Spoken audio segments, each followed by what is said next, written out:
ప్రభావములు కలుగునుగాక. ఈ దినం మనం అపోస్తలుల కార్యముల గ్రంథము 17వ అధ్యాయమును ధ్యానం చేసుకుందాము. 17వ అధ్యాయమును ధ్యానం చేసుకుందాము. 1 నుండి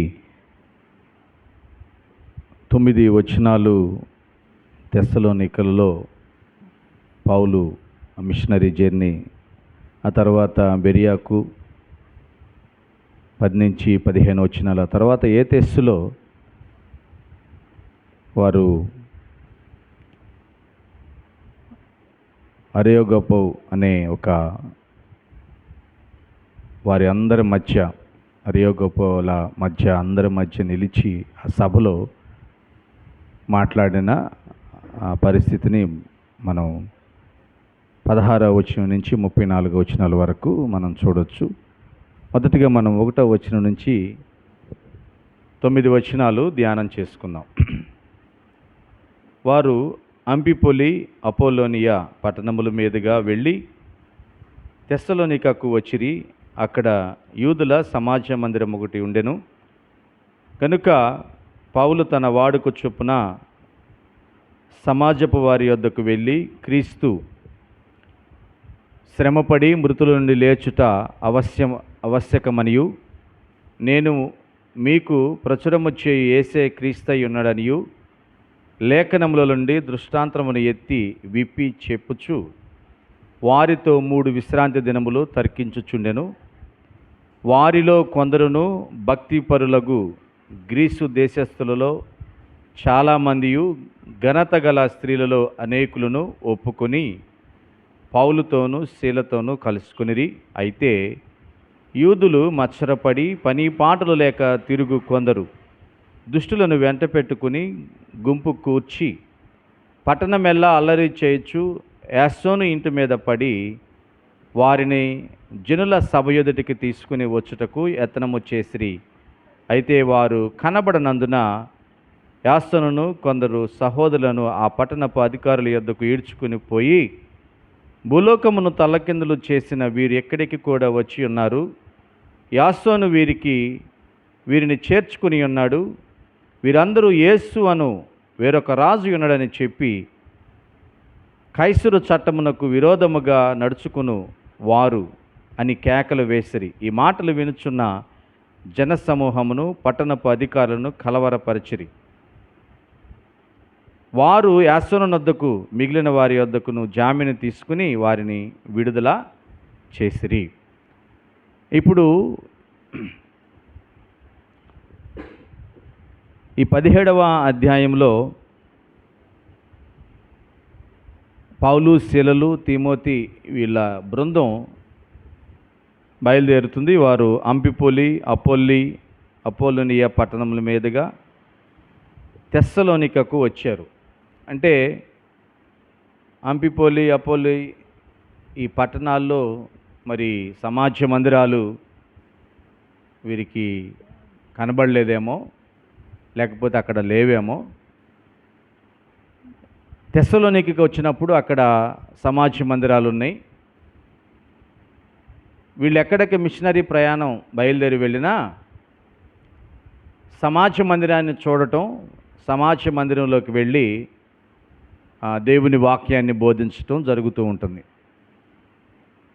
సువార్త చెప్పడానికి యూదుల యొక్క సమాజ మందిరాలు ఎక్కడున్నాయా అని అక్కడికి వెళ్ళి విశ్రాంతి దినం అనగా శనివారం అక్కడ వారందరూ సమాజంగా కూడుకునే ఆ రోజు వీళ్ళందరూ అక్కడ కూడుకుని దేవుని వాక్యాన్ని మాట్లాడుతూ ఉంటారు. అదే రీతిగా తెస్సలోనికకు వెళ్ళారు, దేవుని వాక్యాన్ని ప్రారంభించి మాట్లాడుతూ ఉన్నారు. ఏం మాట్లాడుతున్నారంటే, క్రీస్తు శ్రమపడి మృతుల నుండి లేచాడు, ఇదిగో మేము ప్రకటిస్తున్న ఈ యేసే క్రీస్తు అని లేఖనాల్లో ఉన్న ఆ దేవుణ్ణి వారికి పరిచయం చేస్తూ ఉన్నప్పుడు కొందరైతే దాన్ని అంగీకరిస్తున్నారు, కానీ కొందరైతే అంగీకరించట్లా. చాలామంది అంగీకరించారు, కానీ కొందరు ఇక్కడ బైబిల్లో రాయబడి ఉంది, పని పాటలు లేనివారు. వారిలో కొందరు ఏం చేశారంట, పని పాటలు లేనివారు మత్సరపడి, వాళ్ళ మీద కోపపడి, కొంతమందిని పురికొలిపి. నిజమే, మనం కూడా మన సమాజాల్లో చూస్తూ ఉంటాం. ఒక మంచి పని జరుగుతూ ఉన్నప్పుడు ఆ మంచి పని చెడగొడటానికి పని పాట లేనివారు కొందరు కూడుకొని ఆ పని చెడగొడటానికి ఉపాయాలు పన్నుతూ ఉంటారు. అలాంటి వారే వీరు కూడా. కానీ వాళ్ళ ఉపాయాలు అంతగా ఫలించినట్లు కనపడతాయి, కానీ అంతిమ విషయం దేవుడు జరిగిస్తున్న పనికే. దేవునికే మహిమ కలుగునుగాక. వీళ్ళందరూ ఆ తెస్సలోనిక పట్టణానికి వచ్చినప్పుడు అక్కడ ఒక ఆయన వీళ్ళకి ఆశ్రయం ఇచ్చాడు. ఒక ఆయన వీరికి ఆశ్రయం ఇచ్చాడు. యాసోను అనే ఒక అతను వీళ్ళందరినీ చేర్చుకుని వాళ్ళకి మంచి చెడు చూస్తూ ఉన్నాడు. అంటే అక్కడ 3 వారాలు ఉన్నారు. 3 వారాల కంటే ఇంకా ఎక్కువే ఉన్నట్లుగా మనం చూడొచ్చు. 3 శనివారాలు వెళ్ళి దేవుని వాక్యాన్ని ప్రకటిస్తూ ఉన్నారు. కొంతమంది ఎప్పుడైతే మార్పు చెందుతూ వాళ్ళని హత్తుకుంటున్నారో, ఈ పని పాటలు లేనివారు, ఆ మాటలను విశ్వాసం లేకుండా ఆ యేసు, ఆ క్రీస్తు ఆయన దేవుడు కాదు అని అంగీకరించిన వారు కొంతమంది గుంపుగా కూడి ఈ పనిని చెడగొడదామని చెప్పి వాళ్ళు దీంట్లో ఒక రాజకీయాన్ని తీసుకొచ్చి పెట్టారు.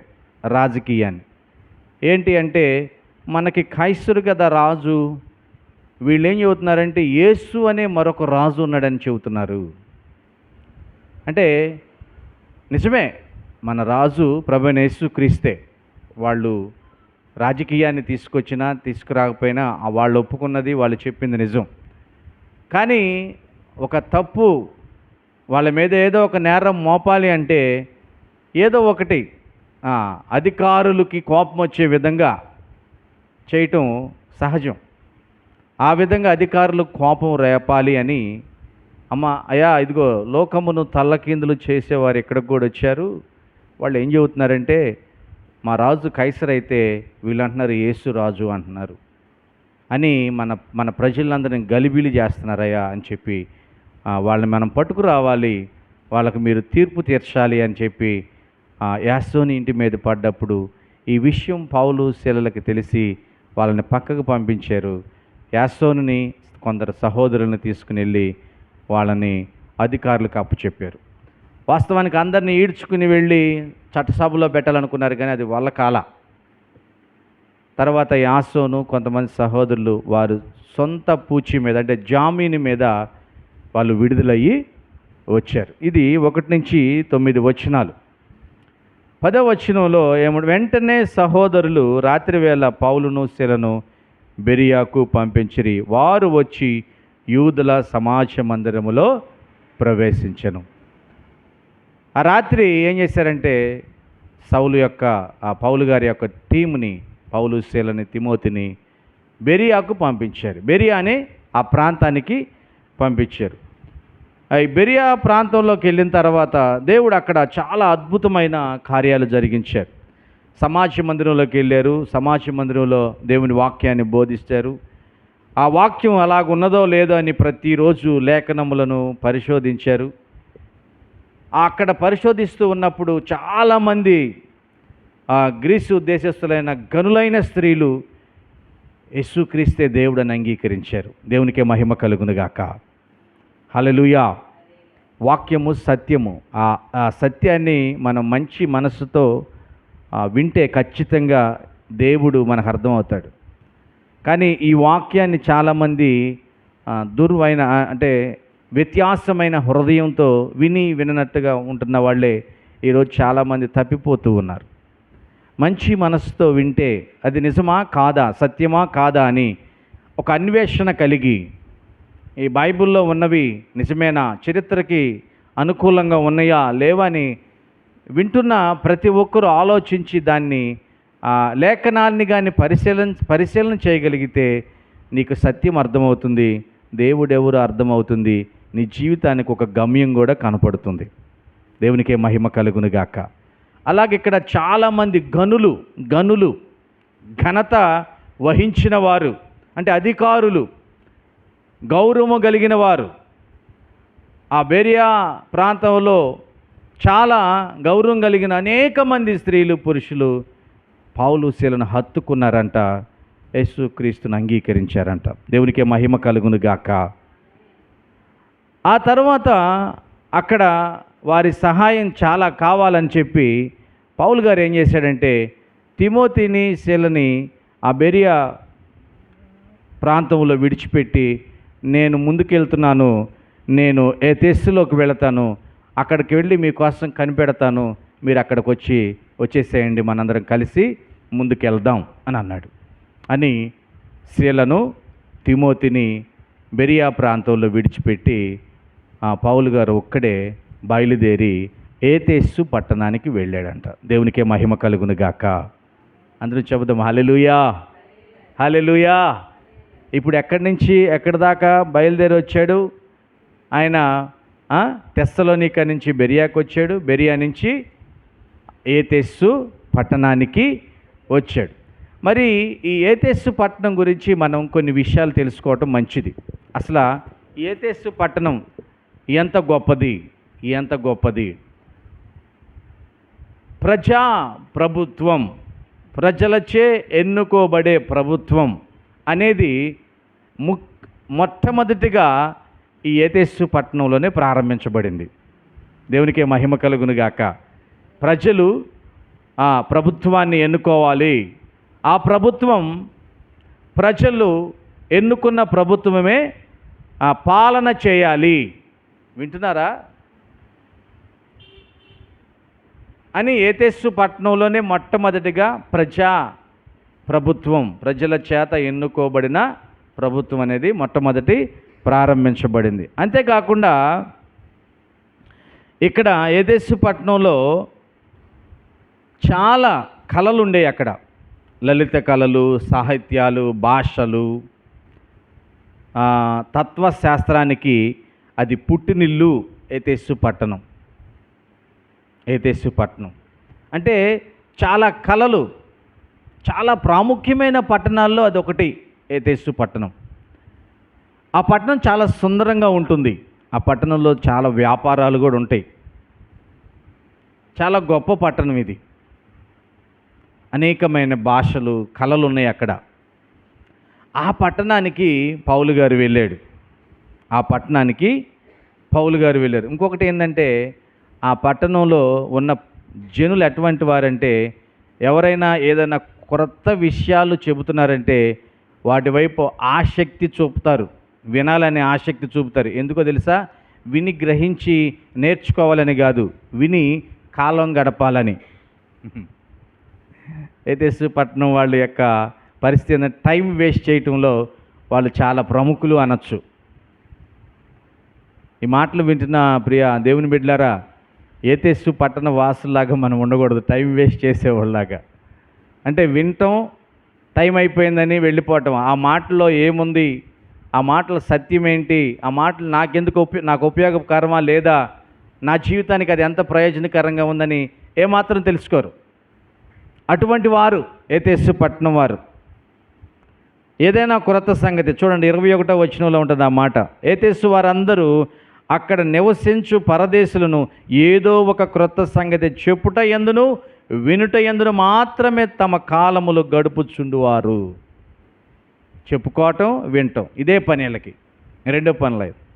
మరి ఈ మాటలు వింటున్న మనం చెప్పుకోవటం, వినటం అనేది టైం వేస్ట్గా పెట్టుకోకూడదు. దేవుని బిడ్డలుగా ఉన్నప్పుడు ఆ సమయాన్ని సద్వినియోగం చేసుకునే వారిగా ఉండాలి. దేవునికే మహిమ కలుగును గాక. అందరం చెప్దాం హల్లెలూయా, హల్లెలూయా. ఇక్కడ ఇద్దరు ఉన్నారు. చూడండి, 18వ వచనంలో ఉంటారు వాళ్ళు. ఎపికూరీయులు, తర్వాత స్తోయికులు. ఎపికూరీయులు, తర్వాత స్తోయికులు. వీళ్ళు చాలా జ్ఞానం కలిగిన వారు, చాలా జ్ఞానం కలిగిన వారు. వీళ్ళ జ్ఞానం ఎంత గొప్పదో మనం విందాం, మనం తెలుసుకుందాం. ఎపిక్యూరీలు అంటే వీళ్ళు ఎటువంటి వారంటే శరీరంలో ఏ కోరికైనా రాని వింటున్నారా, ఏ కోరికైనా, శరీరం ఏదన్నా కోరికుందంటూ, మన శరీరానికి ఏదన్నా కోరిక కళ్ళతో చూసి ఆలోచన వచ్చిందనుకో, ఆ కోరికలు ఎంత తీర్చుకుంటే అంత మోక్షానికి వెళ్ళిపోతాం అనుకుంటారు వీళ్ళు. ఎపిక్యూరీలు ఎటువంటి వాళ్ళంట, శరీర కోరికలను ఎంత తీర్చుకుంటే అంత మోక్షానికి వెళ్ళొచ్చు అనే మాటలు చెబుతారు. అలా వాళ్ళు కూడా జీవిస్తారు. అంటే పాపానికి ఎక్కువ చోటిస్తారు. ఎపిక్యూరీలు ఏం చేస్తారు, పాపానికి ఎక్కువ తావు, శరీరం మనకి ఏది అనిపిస్తుంది. ఇంకొకరు ఉన్నారు స్తోయికులు. వీళ్ళు ఏంటంటే శరీర కోరికలను అదుపు చేసుకుని వాటిని దాటి వెళ్ళటానికి ప్రయత్నం చేసేవాళ్ళు. అలాగనే జీవించాలండి అని చెబుతారు. దేవునికి మహిమ కలుగును గాక. ఇలాంటి వారు ఉన్నారు ఏతెస్సు పట్టణంలో.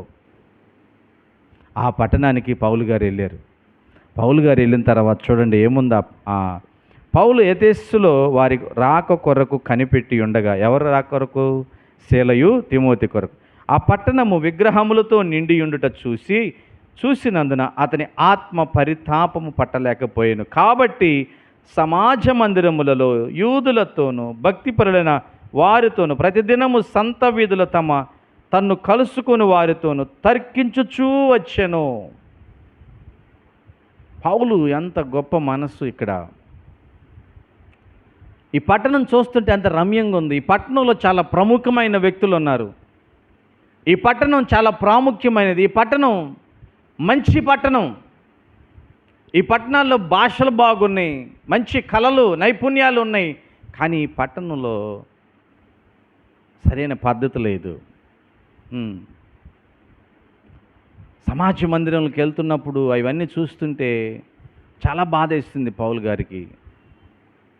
మనస్సు నిలుపుకోలేకపోయాడు. బాధ, భయంకరమైన దుఃఖం.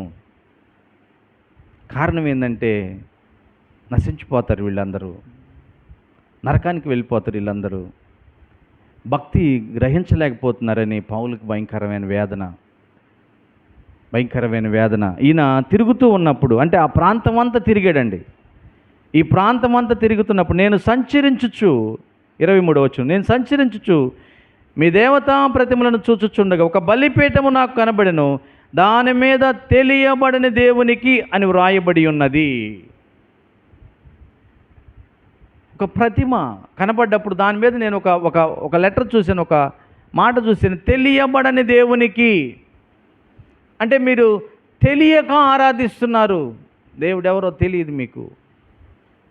ఏదో మీకు నచ్చిన దాన్ని రూపించుకుని దాన్ని ఆరాధిస్తున్నారు. మీరు చాలా భక్తిపరులు అయినప్పటికీ భక్తిని ఎటువైపు చూపించాలో ఎవరు దేవుడో మీకు తెలియట్లేదు. ఈ సత్యం గ్రహించిన తర్వాత పౌలు చాలా దుఃఖపడ్డాడంట. సమాజ మందిరానికి శనివారం వెళ్తాడు, సమాజ మందిరంలో బోధిస్తాడు. ప్రతిరోజు వీధిలో తిరిగి, సంత వీధిలో తిరిగి కనబడే వారికి అంతా వాక్యాన్ని చెప్పి, అయ్యా ఇది కాదు దేవుడు, ఇది కాదు దేవుడు. దేవుడు మన చేతులతో చేయబడే వాటిలో ఉండడు. దేవుడు మనం నిర్మించుకునే వాటిలో ఉండడు. దేవుడు సృష్టికర్త అయిన దేవుడు, ఆకాశమునకు భూమికి దేవుడు, ఆయన సర్వమును కలుగు చేసిన దేవుడు, ఆది అంతము లేనివాడు దేవుడు. గొప్ప దేవుడు మన దేవుడు, సృష్టికర్త అయిన దేవుడు.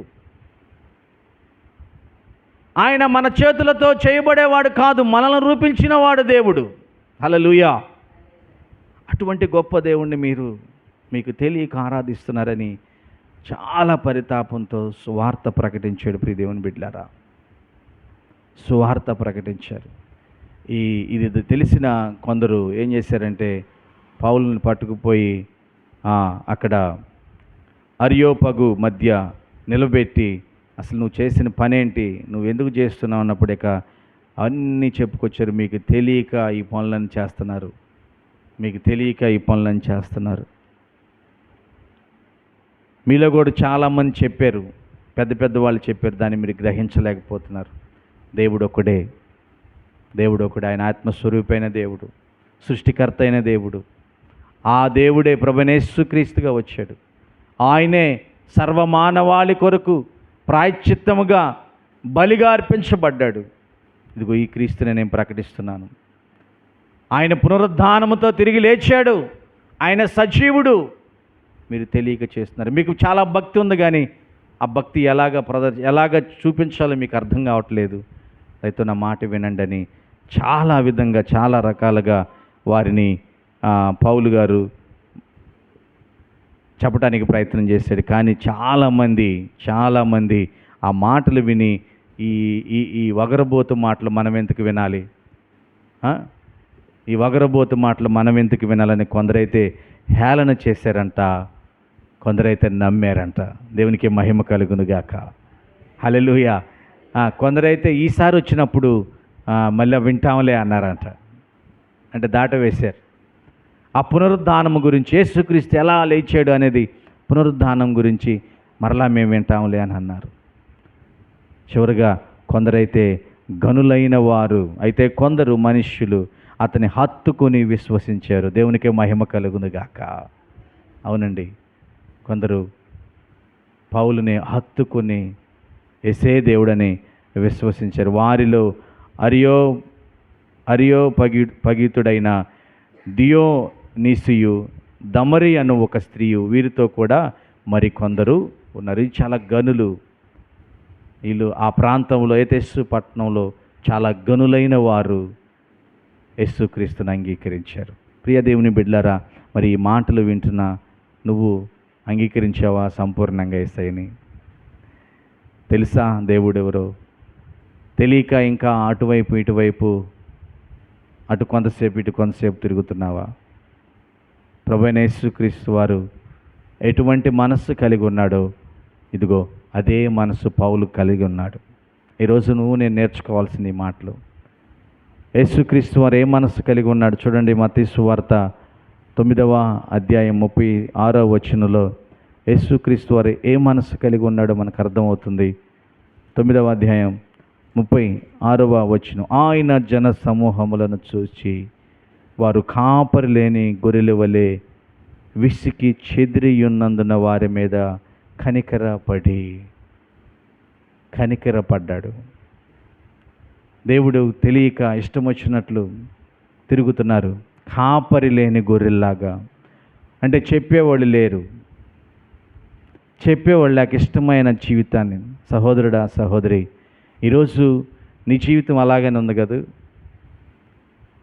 నాకేం తక్కువ అని నీ ఇష్టానుసారమైన జీవితాన్ని జీవిస్తున్నావు. ఏ సమయమో ఎటువంటిదో నీకు తెలియదు. ఇప్పుడు కన్ను మూస్తే నీ జీవితం ఏంటి? నరకమా, దేవుని రాజ్యమా? దేవుడు తెలుసు అనుకుంటున్నావు. ఆ దేవుడు ఎంత గొప్ప దేవుడో తెలుసుకుని ఆ చక్కటి కూడుదల్లో ఆరాధిస్తూ, ఆయన్ని మహిమపరుస్తూ, ఆయన యొక్క గొప్పతనం కలిగి మరొకరికి ఆ ప్రేమను పంచే వ్యక్తిగా ఉన్నావా లేదా? పౌలు గారు మనసు పరితపించిపోయింది. ఆ పట్టణం చూడటానికి చాలా సుందరంగా ఉంది. ఆ పట్టణంలో ప్రజలు తల్లడిల్లిపోతున్నారు. యేసుక్రీస్తుకు కలిగిన ఈ మనస్సు మీరు కలిగి ఉండండి. అయ్యో, వీళ్ళందరూ నశించిపోతారు. వీళ్ళందరి కోసం ప్రాణం పెట్టాడు యేసుక్రీస్తు వారు.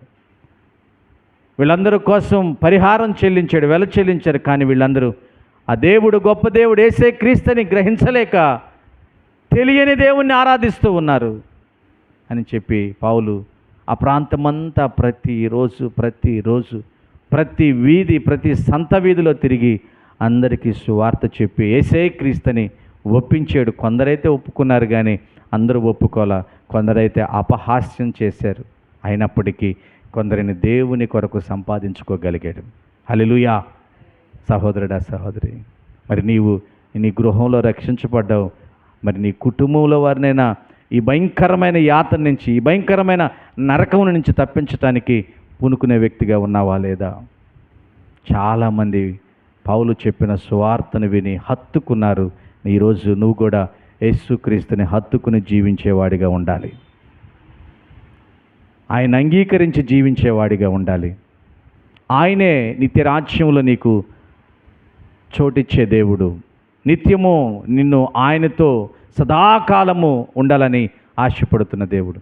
అటువంటి దేవుణ్ణి హత్తుకుని జీవించాలని ప్రభు పేరట ప్రేమతో తెలియచేస్తూ ఈ కొద్ది మాటలను ముగిస్తున్నాను. దేవుడు మనందరినీ దీవించునుగాక.